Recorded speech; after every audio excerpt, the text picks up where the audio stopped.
ஓம் சக்தி. குரு வாழ்க, பங்காரம்மா வாழ்க. பராசக்தியின் அம்சமான பெண்ணிடமே அன்னை கருவை சுமந்து புதிய உயிரை பேணி காத்து அன்பு, பரிவு, கருணை, பாசம் காட்டி வளர்க்கும் பெரும் பொறுப்பை வழங்கியுள்ளாள். பெண்கள் குடும்பத்தில் ஆக்கும் சக்தியாகவும் காக்கும் சக்தியாகவும் விளங்குகிறார்கள். அம்மா அருள்வாக்கில் பெண்களை பற்றி கூறுகையில், ஒரு இல்லத்திற்கு தெய்வமாக பெண்களை வைத்திருக்கிறேன். இல்லத்தில் தொய்வும் கோபமும் வராமல் பார்த்து கொள்ள வேண்டும். இல்லத்திற்கு காளைகளாக ஆண்களை வைத்திருக்கிறேன். அவர்கள் களைகளாக மாறிவிடக்கூடாது. பூக்காத மரத்தினால் என்ன பயன் கிடைக்கும்? ஆகவே ஆண்கள் பெண்களுக்கு முக்கியத்துவம் கொடுத்தால்தான் வீடு, கிராமம், நகரம், உலகம் அனைத்தும் நலம் பெறும் என கூறியுள்ளார்கள்.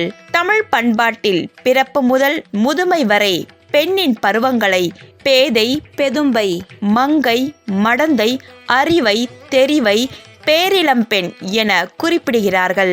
நமது மேல்மருவத்தூர் சித்தர் பீடத்தில் மனித வாழ்வின் 7 நிலைகளை குறிக்கும் இயற்கை தெய்வங்களாக சப்த கன்னியர்கள் வீற்றிருந்து அருள் பாலிக்கிறார்கள்.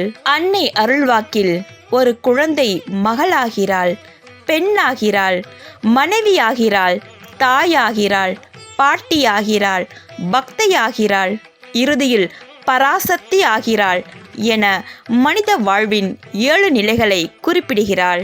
வாழ்க்கையில் அந்த 7 நிலைகளை குறிக்கும் சப்த கன்னியர் சந்நிதியில் உள்ள சாமுண்டி அல்லது காளி ஒரு ஆன்மா பிறப்பெடுத்து முதலில் மகள் என்ற நிலையை அடைகிறது.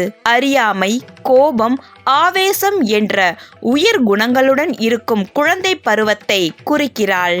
அடுத்து இந்திராணி. குழந்தை பருவத்தில் இருந்து வயதுக்கு வந்த கன்னி பெண் பருவத்தை குறிக்கிறாள். வராகி ஒரு பெண் மனைவியாகும் நிலையை குறிக்கிறாள். வைஷ்ணவி மனைவியான பெண் நன்மக்களை ஈன்று தாயாக வாழும் நிலையை குறிக்கிறது. சகல செல்வங்களையும் கட்டியாளும் இல்லறத்தரசியாக செல்வ மகளாக விளங்குகிறாள். கௌமாரி ஈன்ற குழந்தைகளை அற வழியில் வளர்த்து அவர்களுக்கு உரிய மன வாழ்வினை அமைத்து அதன் மூலம் பேரப்பிள்ளைகளை பெற்று பாட்டியாகும் நிலையை இந்த கன்னி தெய்வம் குறிக்கிறாள். மகேஸ்வரி தன் கடமைகள் எல்லாவற்றையும் முடித்த நிலையில் அடுத்த தலைமுறைக்கு இல்லறத்தின் பொறுப்புகளை கொடுத்து துறந்த நிலையில் தூய மனத்துடன் பக்தியாகிறாள்.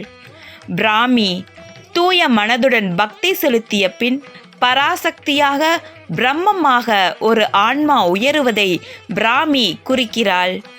இப்படி பெண்களின் 7 நிலைகளையும் தெய்வமாக வணங்கி கொண்டாடும்படியாக வைத்திருக்கும் ஆன்மீக குரு அருள் திரு அம்மா அவர்கள் எதிர்பார்த்தபடி பெண்கள் இந்த உலகில் உயர வேண்டும்.